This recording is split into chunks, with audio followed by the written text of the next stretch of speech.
Hola a todos mis amigos en REDCAM. Lo siento que no puedo hablar en español mejor, entonces voy a hablar in inglés. So I'm Father Jim Martin. I'm a Jesuit priest. I am an editor at America Media, a consultor for the Vatican's Dicastery for Communication, and also author of the book Building a Bridge, in Spanish, Tender un Puente, about reaching out to LGBT Catholics. And I just want to greet you and say what wonderful work I think you're doing for the church and for our LGBT brothers and sisters and siblings. I want to commend in particular the dialogue that you have with certain bishops and archbishops. I think that this kind of dialogue is essential for helping the church welcome LGBT people.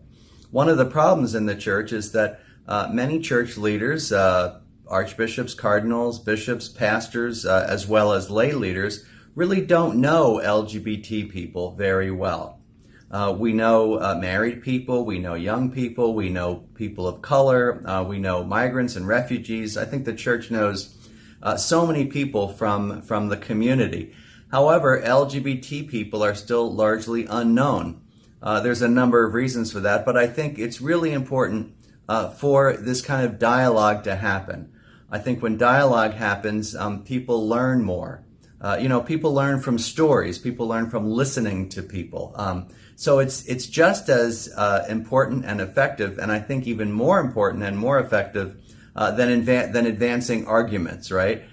In a sense, a story can open up a mind, whereas an argument can kind of close it down sometimes. This is one reason why Jesus taught in stories, and he's always encouraging people to go out to the margins as well. Now, that's the second thing I want to talk about. So the first thing is I want to thank you for your wonderful work in creating dialogue. Second is this idea of going out to the margins, the peripheries.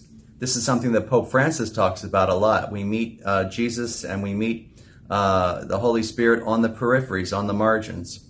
Jesus himself goes out to the margins. He meets the woman at the well, the Samaritan woman. He meets Roman centurions. He meets tax collectors and all sorts of people who were seen as kind of outside the Jewish culture at the time. The movement for Jesus is always from the inside out, right? He's encouraging his disciples to go out to the margins. And he's also bringing people in, right? It's from the outside in. He's bringing people who are on the margins inside, basically, okay? And so this is where Pope Francis asks us to go, to the margins, to the peripheries. And who is the most marginalized group of people in the Catholic Church today? It is clearly LGBT people. These are the people that feel, I think, the most marginalized. You might say that many women feel marginalized as well, but not as much as LGBT people feel as a group. So I salute the work you're doing, which is really Jesus's work. The third thing I want to say is that sometimes this work is hard.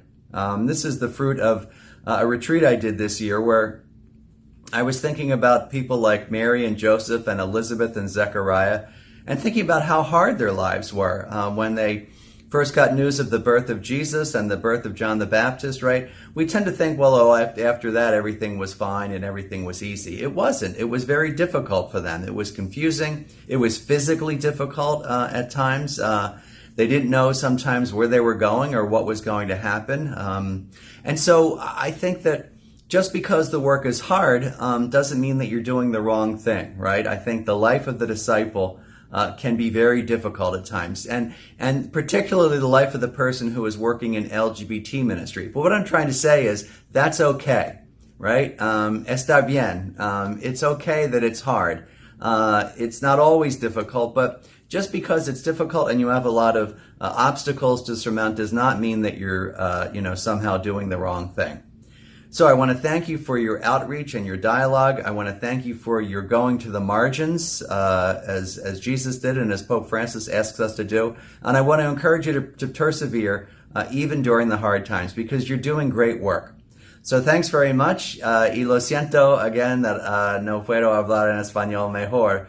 But I want to say thanks very much. I'm with you in prayer. And one day I hope to meet you in person. Gracias.